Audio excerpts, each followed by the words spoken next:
Hello Internet, James Allen from Out of 8, and today I'm playing roguelike survival game Frozen State.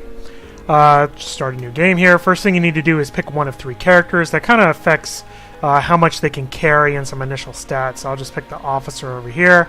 You can also choose the difficulty between normal and hard. Hard basically just makes it where you can't like recover health during sleep and stuff like that, so I'll just keep it on normal.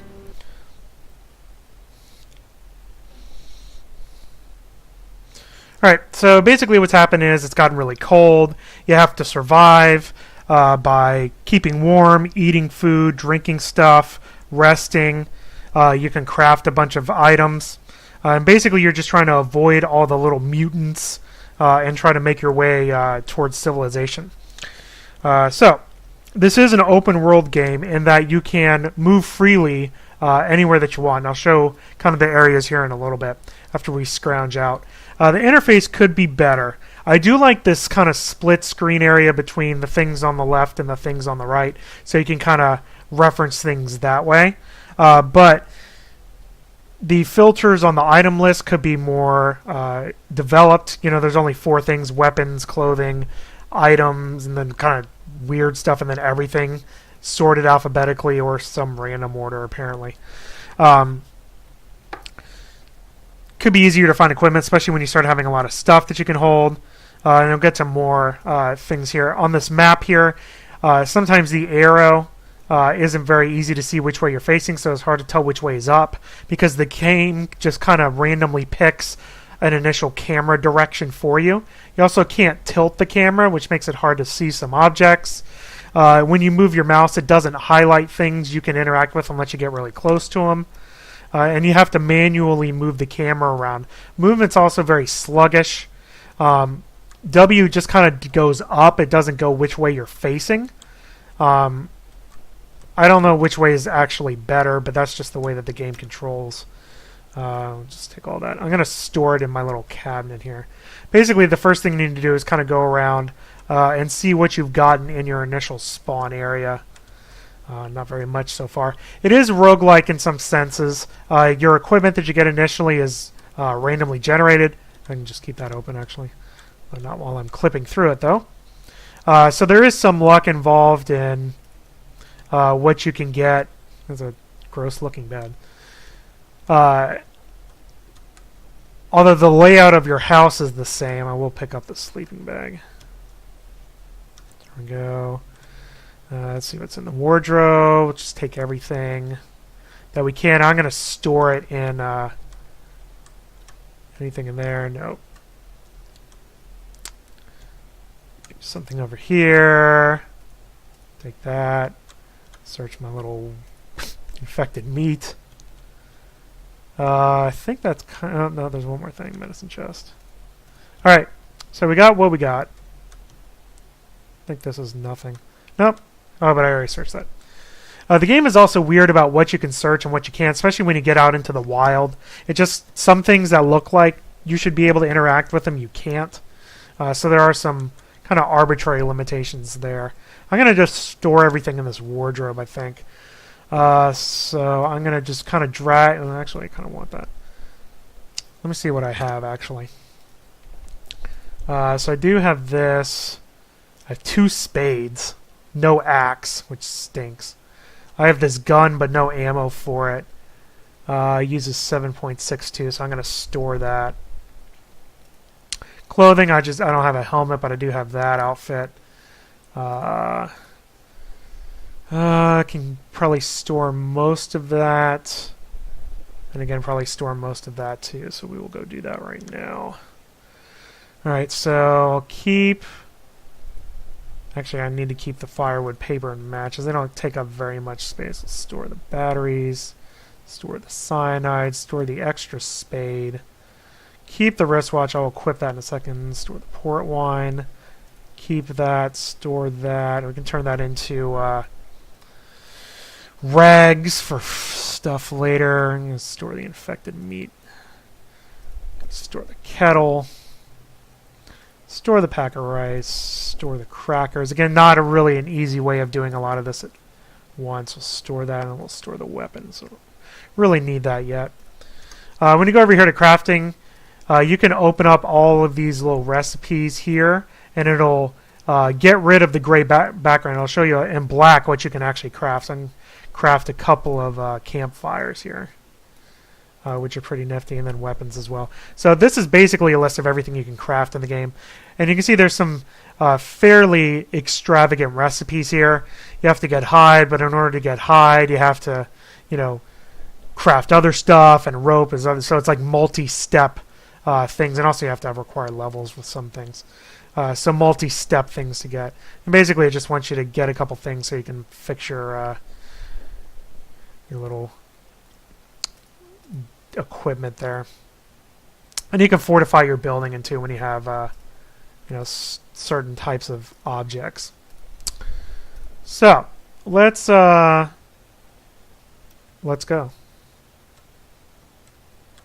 Spoiler alert, the combination is written there on the wall right there. So there we go. Alright, so we're going to venture out into the cold. I actually should equip my watch as a gadget, and I already equipped my spade, so we'll take that out. Use a spade to dig up fresh snow, which you can then melt in the pot on a fire in order to make dirty water, and then you have to clean it with charcoal from a fire to make clean water. And it's basically the process there. So this is all randomly generated. This is different every time. You have different areas of interest you can go to. So you just kind of double click and it moves you, and then you can explore the location. And each location is randomly generated with different interiors, loot, enemies, and stuff like that. So it does have a lot of replay value there because everything is different. So we're going to extract some snow here. And I do have, pretty sure, fairly big inventory. So again, like the camera's in some random direction, so I need to go up and check out these buildings. You can... Oh, there's an enemy. You do not want to engage any enemies early on in the game because you don't have the weaponry for it. Although I will show off the combat here in a second. The combat's very generic and uninteresting. Yep, there's another guy. Well, I guess we'll be showing off the combat sooner than I thought. So basically, you just kind of keep left-clicking until they die. And that's it. There's no dodging, no countering, nothing like that. Oh, jeez. Alright, so bye, mother. We'll take our cloth rags there. And that's basically it. So I've decreased my health. You can recover that, at least on normal difficulty, while you're sleeping, and I'm bleeding a little bit, it looks like.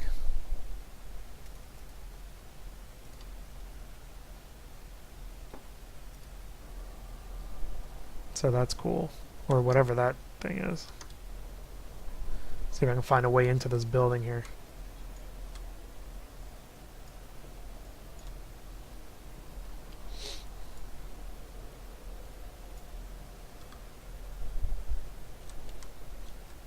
Alright, there we go. Alright, see if we get anything interesting here. Probably not. Oh. Sweet. That's cool. I don't even know if it did a save. Oh yeah, it did. That's awesome. On hard difficulty, you can't reload. It's part of the hardness. There's something. Fuel can.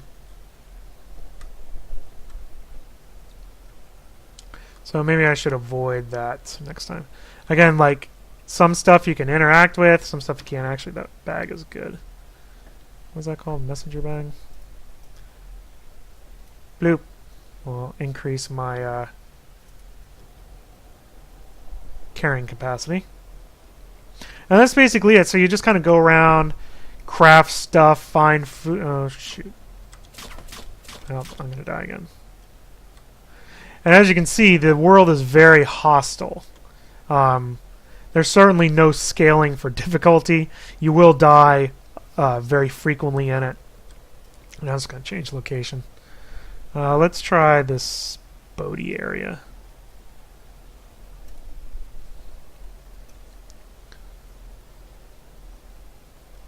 Especially with just a shovel. That's my only weapon. Oh, good. Oh, good. You really need... Well, you really need a gun. You really need at least an axe. To chop down trees, for one thing. Like, this tree you can't chop down. It's like big-looking poles are the only things you can chop down, which is odd. So, I'll just go here. Doesn't matter. I'm not going to be getting anywhere until I find a decent weapon, or at least ammunition for that gun.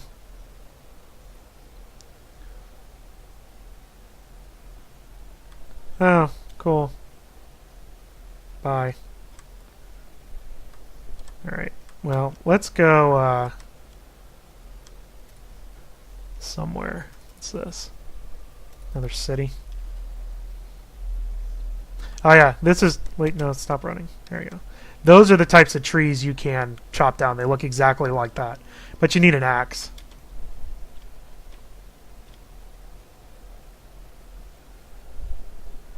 Alright, let's see if we can find some interesting buildings here. Apparently I've toggled running. Oh, that's cool. Again, the camera controls are very... sure.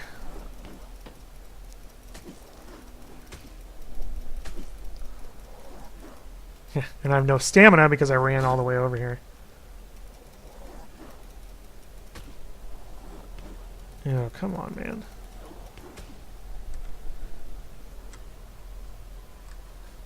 Line of sight's interesting, though. I know he's spitting at me.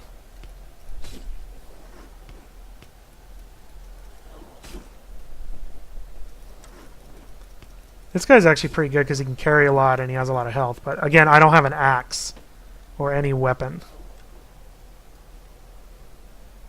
So it's really, you just kind of have to sneak around them. What? Alright. Oh, leave me alone. Eh, whatever.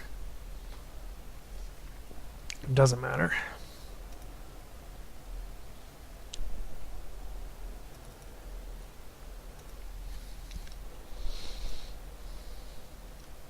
Alright, well let's do something at least. Let's craft, or no, let's use one of our campfires. Right click, set up. Press E to set it up, there you go. So now we can examine. Is there anything I could... Oh yeah, I do have some snow. At least I did. I must have respawned. Oh, it said E. There we go. Get some fresh snow. We'll make some water. Yeah, I'm actually too hot. Probably because I was standing on the fire. Alright, so you drag fresh snow up there. You use your camping pot. You're going to put it into an empty flask. And then I'll take the 3 snows and put it in the 3 flasks. And then I want to put the firewood on the fire to make some charcoal. And then I'll clean this water up and get me water I can actually drink. And that's very indicative of the way that the crafting works. So let me make 3. And you get more firewood by chopping down trees, which again you need an axe in order to do that. So some of it is luck in simply finding, that's charcoal, simply finding the items that you need at the beginning of the game to survive. You really need an axe. It would help if you had an axe and a gun. Make the game a lot more survivable, but I guess that's kind of the point. These fires stay lit for 8 hours, so you know, you can sleep by them and stuff. So we'll have our clean water. That's right, you need 2. Shoot, per thing. So I actually need 3 more. It's expensive, especially when I don't have an axe to do it. Forgot that it was 2. Yeah, and 1 whole log makes 1 thing of charcoal? Like, really? Alright.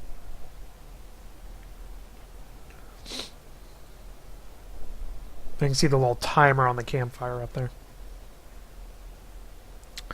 Well, that's gonna. Oh, there's my carrying capacity. I'm at 25 of 83, so I still have a lot. You also, when you level up, you can increase your skills in a number of different areas. Also comes with a little user's manual. Here's your little information, crafting, the quests, and then building information for your home base. All right, is this thing done yet? Yeah, no, it's done. All right. So now we will actually craft more clean water.